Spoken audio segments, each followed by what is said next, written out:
ನಮಸ್ತೆ ಸ್ನೇಹಿತರೆ. ಮಾಘಪುರಾಣ 4ನೇ ಅಧ್ಯಾಯ. ಹೆಣ್ಣು ನಾಯಿ ಮುಕ್ತಿ ಪಡೆದ ಕತೆ. ರಜತಗಿರಿಯಲ್ಲಿ ಪರಮೇಶ್ವರನು ಮಾಘಮಾಸದ ಮಹಾತ್ಮೆಯನ್ನು ಪಾರ್ವತಿಗೆ ಹೇಳುತ್ತಾ ಹೋದಂತೆ ಅವಳಿಗೆ ಕುತೂಹಲವು ಹೆಚ್ಚುತ್ತಾ ಹೋಯಿತು. ಆಕೆ ಶಂಕರನನ್ನು ಮಾಘಶುಕ್ಲ ದಶಮಿಯೆಂದು ಆಚರಿಸುವ ಲಕ್ಷ್ಮೀನಾರಾಯಣ ವ್ರತವನ್ನಾಚರಿಸುವ ವಿಧಾನವನ್ನು ಹಾಗೂ ಆ ವ್ರತವನ್ನಾಚರಿಸಿ ಪುನೀತನಾದವನ ಕತೆ ಹೇಳಲು ಕೋರಿದಳು. ಪರಮೇಶ್ವರನು ತನ್ನ ಭಾರ್ಯೆ ಪಾರ್ವತಿಯನ್ನು ಮೆಚ್ಚಿಕೊಳ್ಳುತ್ತಾ, ಭವಾನಿ, ನೀನು ಹೇಳಿದ ವ್ರತ ಕುರಿತು ಹೇಳುತ್ತೇನೆ ಕೇಳು. ಈ ವ್ರತವು ಮಾನವರ ಇಷ್ಟಾರ್ಥವನ್ನು ಈಡೇರಿಸುತ್ತದೆ. ಮಾಘ ಶುದ್ಧ ದಶಮಿಯೆಂದು ಸ್ನಾನ ಮಾಡಿ ಶ್ರೀಹರಿಯನ್ನು ಪೂಜಿಸಿದವನು ಆ ಪರಮಾತ್ಮನಿಗೆ ತುಂಬ ಬೇಕಾದವನಾಗುವನು.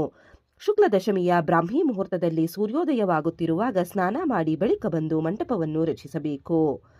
ಮಂಟಪ ಗೋಮಾಯದಿಂದ ಸಾರಿಸಿದ ನೆಲದ ಮೇಲೆ ರಚಿತವಾಗಬೇಕು. ಮಂಟಪದ ಸುತ್ತ ವರ್ಣಗಳಲ್ಲಿ ರಂಗೋಲಿ ಹಾಕಿ ನಡುವೆ ಅಷ್ಟದಳ ಪದ್ಮ ರಚಿಸಬೇಕು. ಮಂಟಪವನ್ನು ನಾನಾ ವಿಧ ಫಲಪುಷ್ಪಗಳಿಂದ ಅಲಂಕರಿಸಿ ಲಕ್ಷ್ಮೀನಾರಾಯಣ ಮೂರ್ತಿಯನ್ನು ಇಟ್ಟು ಪೂಜಿಸಬೇಕು. ಪೀಠ ಮಧ್ಯದಲ್ಲಿ ವಿಷ್ಣು ಸಾಲಿಧ್ಯದ ಸಾಲಿಗ್ರಾಮವನ್ನಿಟ್ಟು ಅರ್ಪಿಸಬೇಕು. ಸಾಲಿಗ್ರಾಮಕ್ಕೆ ಪಂಚಾಮೃತಗಳಿಂದ ಅಭಿಷೇಕ ಮಾಡಿ ಬಗೆ ಬಗೆಯ ಪುಷ್ಪಗಳಿಂದ ಹಾಗೂ ವಿಷ್ಣುವಿಗೆ ಪ್ರಿಯವಾದ ತುಳಸಿಗಳಿಂದ ಪೂಜಿಸಬೇಕು.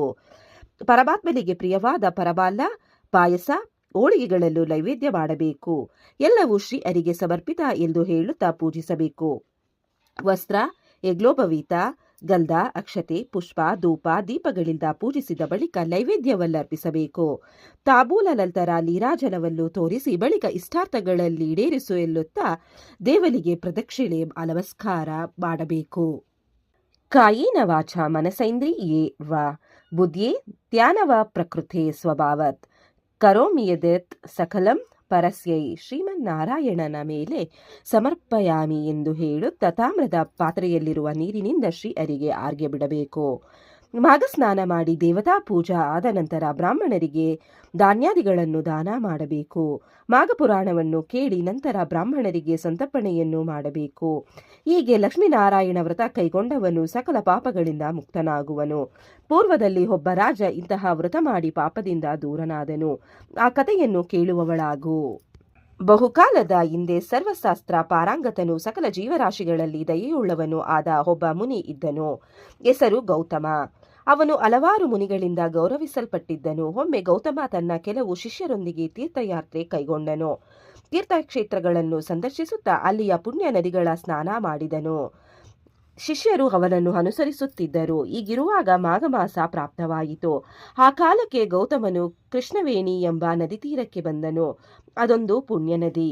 ನದಿ ತೀರದಲ್ಲಿ ಗೌತಮ ಶಿಷ್ಯರ ನೆರವಿನಿಂದ ಆಶ್ರಮವನ್ನು ನಿರ್ಮಿಸಿಕೊಂಡು ಇರತೊಡಗಿದನು. ಶಿಷ್ಯರೊಂದಿಗೆ ಆ ಪುಣ್ಯ ನದಿಯಲ್ಲಿ ಸೂರ್ಯೋದಯ ಕಾಲಕ್ಕೆ ಸ್ನಾನ ಮಾಡಿದನು. ನದಿ ತೀರದಲ್ಲಿ ಒಂದು ಅಶ್ವತ್ಥ ವೃಕ್ಷವಿತ್ತು. ಮೂಲತೋ ಬ್ರಹ್ಮರೂಪಾಯ ಮಧ್ಯತೋ ವಿಷ್ಣು ರೂಪಿಣಿ ಅಗ್ರತಃ ಶಿವರೂಪಾಯ ವೃಕ್ಷ ರಜಾಯತೆ ನಮಃ ಎಂದು ಅಶ್ವತ್ಥಕ್ಕೆ ಹೇಳುತ್ತಾರೆ. ಗೌತಮನು ಅಶ್ವತ್ಥವಾಸಿ ವಿಷ್ಣುವನ್ನು ಸ್ನಾನ ನಂತರ ಭಕ್ತಿಯಿಂದ ಪೂಜಿಸುತ್ತಿದ್ದನು. ದಶಮಿಯ ದಿನ ಬಂದಾಗ ವೃಕ್ಷ ಮೂಲದಲ್ಲಿ ಒಂದು ಸುಂದರವಾಗಿ ಮಂಟಪವನ್ನು ರಚಿಸಿ ಅದರ ನಡುವೆ ವಿಷ್ಣುವಿನ ಮೂರ್ತಿಯನ್ನು ಪ್ರತಿಷ್ಠಾಪಿಸಿ ಪೂಜಿಸತೊಡಗಿದನು. ಒಂದು ಹೆಣ್ಣು ನಾಯಿ ಅಲ್ಲಿಗೆ ಬಂದು ಶ್ರೀಹರಿಯನ್ನು ಪೂಜಿಸುವುದನ್ನೇ ನೋಡುತ್ತಾ ಮರದ ಎದುರಿನಲ್ಲಿ ಕುಳಿತುಕೊಂಡಿತ್ತು. ಶಿಷ್ಯರು ಅಪಚಾರ ಎಂದು ಆ ನಾಯಿಯನ್ನು ಹೊಡೆದು ಓಡಿಸಿದರು.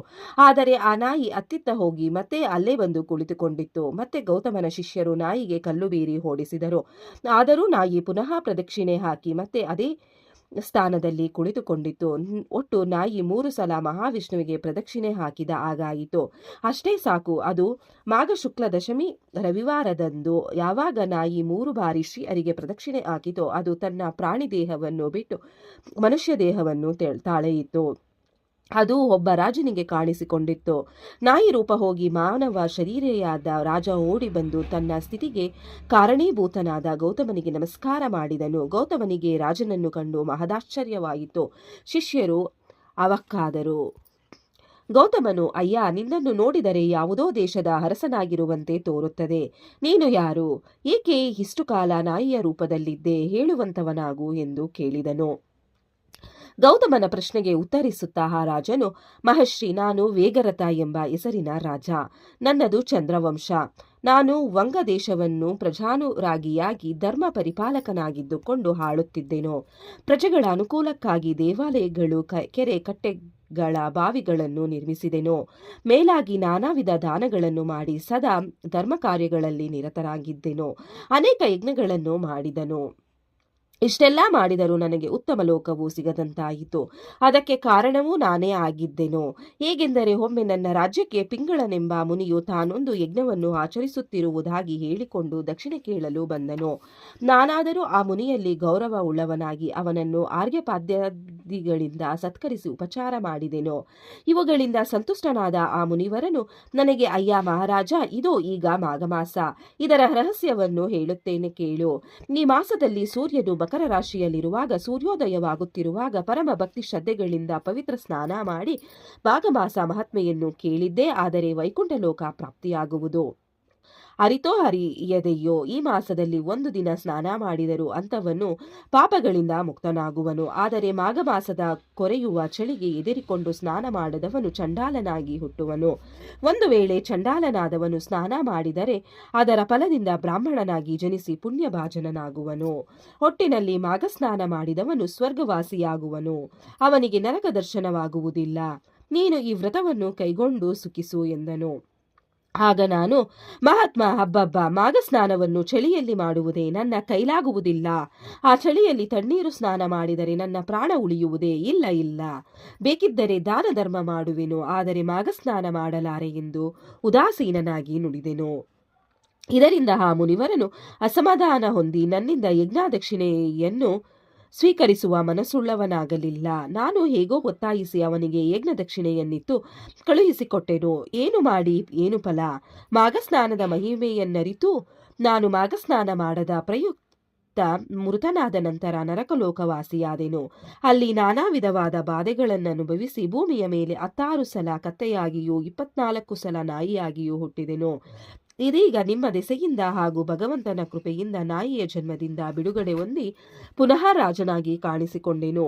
ಇದು ಯಾವ ಪುಣ್ಯ ಫಲದಿಂದ ಸಾಧ್ಯವಾಯಿತೋ ನಾನರಿಯೇ. ಎಲ್ಲವನ್ನೂ ಬಲ್ಲ ತಾವೇ ಹೇಳಬೇಕು ಎಂದು ಗೌತಮನಲ್ಲಿ ಕೇಳಿಕೊಂಡನು.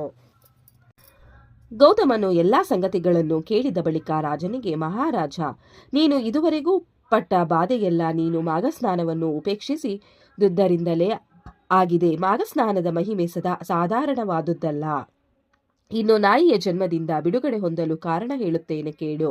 ನಾನು ತೀರ್ಥಯಾತ್ರಾ ಪರ್ಯಟನ ಕಾಲದಲ್ಲಿ ಇಲ್ಲಿಗೆ ಬಂದೆ. ಇಂದು ಮಾಘಶುದ್ಧ ದಶಮಿ, ಮಹಾಪುಣ್ಯ ದಿನ. ನಾನು ಅಶ್ವತ್ಥ ವೃಕ್ಷ ಮೂಲದಲ್ಲಿ ಮಂಟಪ ರಚಿಸಿ ಶ್ರೀಹರಿಯನ್ನು ಸ್ಥಾಪಿಸಿ ಪೂಜೆಯನ್ನು ಕೈಕೊಂಡೆ. ನೀನು ನಾಯಿಯಾಗಿ ಇಲ್ಲಿ ಬಂದು ನೋಡುತ್ತಿರುವಂತೆ ನಾನು ಲಕ್ಷ್ಮೀನಾರಾಯಣ ವ್ರತವನ್ನು ಮಾಡುವುದು ಸರಿಯಲ್ಲವೆಂದು ನನ್ನ ಶಿಷ್ಯರು ನಿನ್ನನ್ನು ಹೆದರಿಸುತ್ತಲೇ ಬಂದರು. ಪ್ರತಿ ಬಾರಿಯೂ ನೀನು ಅವರಿಗೆ ಹೆದರಿ ಶ್ರೀಹರಿಯ ಪ್ರತಿಮೆಗೆ ಪ್ರದಕ್ಷಿಣೆಯನ್ನು ಹಾಕಿದೆ. ಒಟ್ಟು 3 ಸಲ ಪ್ರದಕ್ಷಿಣೆ ಹಾಕಿದುದರಿಂದ ಪುಣ್ಯಭಾಜನನಾಗಿ ನಿನ್ನ ನಾಯಿಯ ಜನ್ಮ ಹೋಯಿತು. ಹೀಗಲಾದರೂ ತಿರಸ್ಕಾರ ಭಾವವನ್ನು ತಾಳದೆ ಮಾಘಸ್ನಾನ ಮಾಡು. ಇದರಿಂದ ನೀನು ಈ ಹಿಂದಿನ ಜನ್ಮಗಳಲ್ಲಿ ಮಾಡಿದ ಪಾಪಗಳು ನಾಶವಾಗುತ್ತವೆ. ಚಳಿ ಎಂದು ಹೆದರಬೇಡ. ಮಾಘಸ್ನಾನ ಮಾಡಿ ಅಂತ್ಯದಲ್ಲಿ ಶ್ರೀಹರಿ ಸಾಯುಜ್ಯವನ್ನು ಪಡೆ ಎಂದನು.